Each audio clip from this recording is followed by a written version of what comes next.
Hello and welcome to another episode of my cybersecurity M&A due diligence series.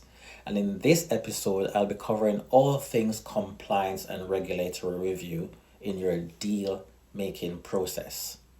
Now, could you be inheriting a compliance headache in the next big deal that you're going after?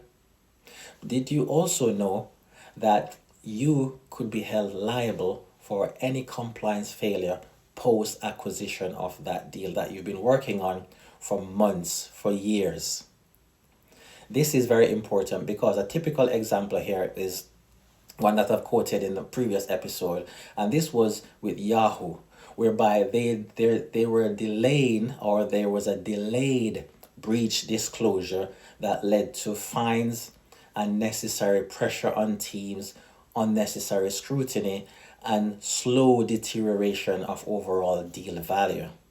And that's very important because when a company delay their breach, it tells that it gives us the impression that they're hiding something bigger than what's been talked about. And if there was a breach, there could also be clawbacks from the buyer if they realize that they were duped into something that wasn't as great as it was during the deal process.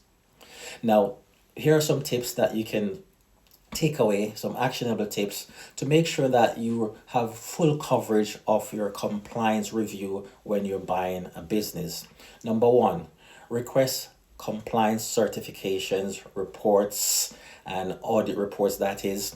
Request evidence and not just attestation report, because an attestation report is a letter to say, yes, I certify, or yes, this is the current state and all of that thing. Make sure that you review all the remediation actions and any mitigation plans that they have in place after a penetration testing, after an audit, or any assessment that's been done internally as well as externally from external regulator that could be. Verify breach notification history to make sure that their notification process is aligned with what the regulators require from them.